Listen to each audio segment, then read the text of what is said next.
tahu kepada si suami apa yang dilakukan oleh isterinya di rumah.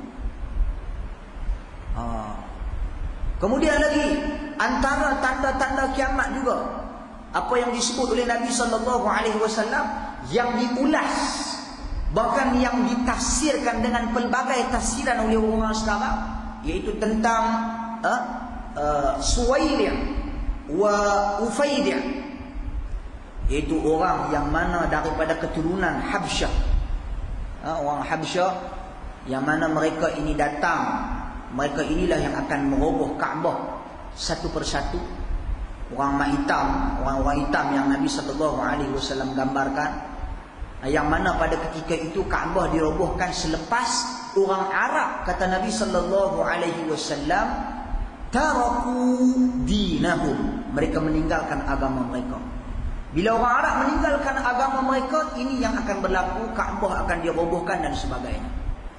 Sebahagian daripada ulasan tafsiran orang-orang sekarang, dan tuan-tuan dan perempuan sekalian, kita dah cerita prinsip kita dalam kita memahami isu-isu ghaib ini.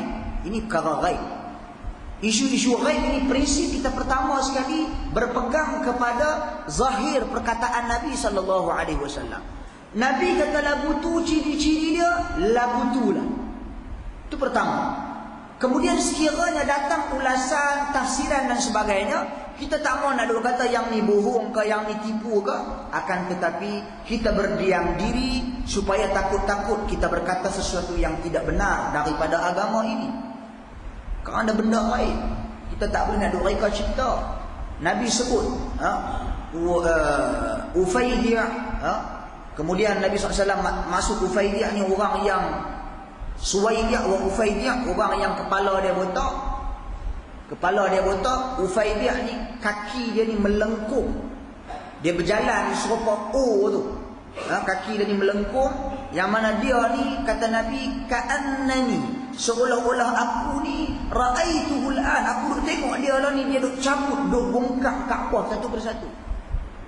Ada orang tafsir sekarang ini, mereka lihat kepada apa yang berlaku di sekitar Mekah lah ni, iaitu dari sudut, tuan-tuan dan perempuan sekalian, dah masuk pemikiran-pemikiran, ideologi ataupun kita katakan perkara-perkara yang tak elok sekitar Mekah.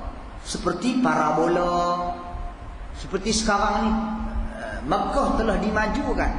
Dan saya lihat, tuan-tuan dan perempuan sekalian, saya pergi hari itu ni, kita lihat bangunan-bangunan yang didirikan, bangunan-bangunan pencakar langit, canggih manggih belaka.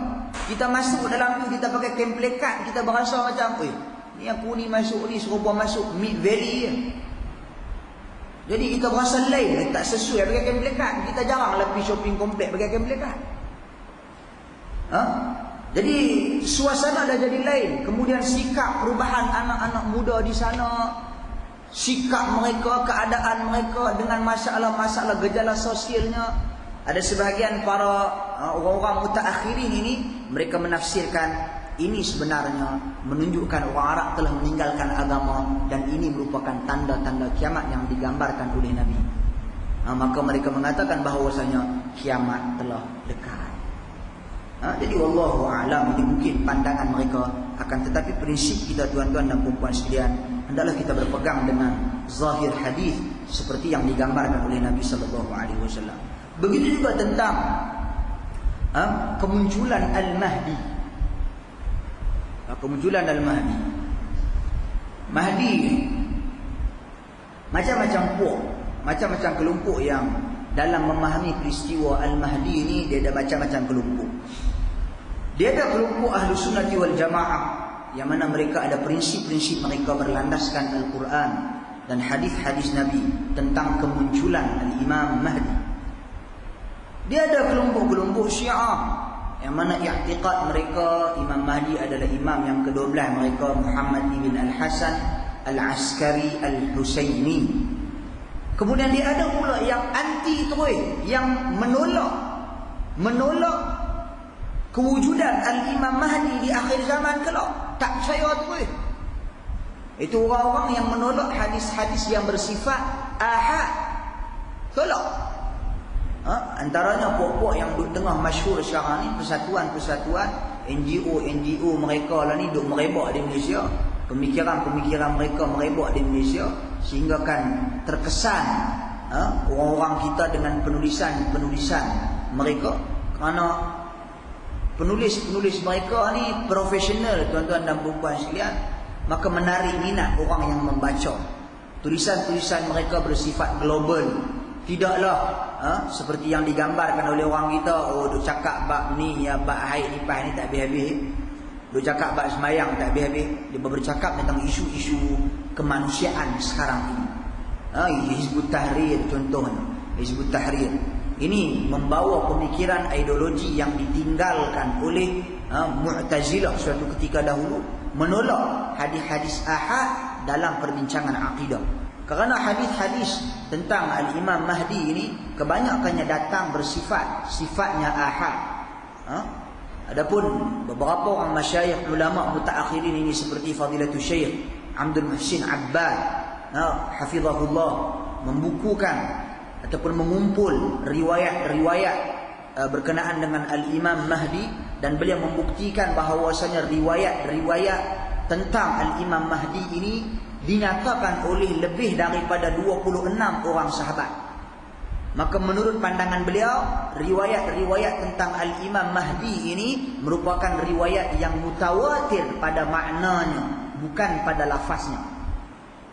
Dak kita tanya pok-pok ni ya, apa khabar ahad? Kau bak lahum tak tahu. Khabar ahad tu apa? Yang kau nak tolak tu.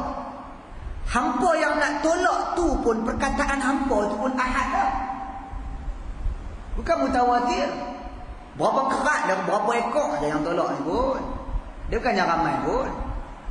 Jadi tuan-tuan dan puan sekalian, perkataan mutawatir, berapa puluh pandangan ulama hadis tuan-tuan dan puan sekalian, sampai kepada hari ini mereka tidak boleh memberi lagi satu jumlah yang tepat tentang jumlah mutawatir. Mana ada bagi jumlah mutawatir? Semuanya apabila mentarifkan hadis mutawatir ini, riwayatu an jam', iaitu periwayatan satu kumpulan daripada satu kumpulan yang mana dengan bilangan tersebut tuatiruhum 'alal kadhib. Mustahil dengan jumlah ni berbohong. Berapa jumlah? Kata Al-Hasanul Basri jumlah dia sekian. Kata orang ada jumlah dia 12 orang. Ada kata jumlah lebih daripada 3 orang. Ada kata syarat dia 70 orang. Kata. Maksud mutawatir pun jadi daripada bercakap mutawatir. Hampa nak mutawatir lagu mana? Nak mutawatir 3 orang. Riwayat Imam Mahdi lebih daripada 3 orang. Hampa nak mutawatir 12 orang. Riwayat Imam Mahdi lebih daripada 12 orang. Sahabat. Jadi bercakap tak tahu apa-apa, tapi tiba-tiba bercakap tentang benda-benda seperti ini tuan-tuan dan puan sekalian. Jadi dia ada 3 kelompok tentang Imam Mahdi. Jadi kita tuan-tuan dan puan sekalian, tentang Imam Mahdi ini dia satu benda yang mudah. Dia bukan satu benda yang payah. Kalau kita teliti kepada hadis-hadis Nabi, memang kita lihat dalam Sahih Al-Imam Al-Bukhari dan juga Sahih Al-Imam Muslim memang tidak disebut perkataan Al-Mahdi. Sebaliknya disebut oleh Nabi SAW perkataan seperti rajulun salih, orang lelaki yang salih, seperti perkataan Al-Imam. Itu saja yang digambarkan oleh Nabi. Adapun disebut perkataan Mahdi tak ada. Sebaliknya disebut perkataan Mahdi ini dalam riwayat-riwayat selain daripada Bukhari Muslim, seperti kutub sunan yang 4 yang masyhur, Abu Dawud, At-Tirmidzi, An-Nasa'i, Ibn Majah. Kemudian dalam musannaf, kutub musannaf seperti musannaf Ibnu Abi Syaibah. Kemudian dalam Musnad Ahmad, banyak hadis-hadis tentang Mahdi ini tuan-tuan dan puan sekalian. Dia cerita tentang Mahdi ini satu cerita yang simple. Pertama sekali Nabi cerita dia keturunan Nabi.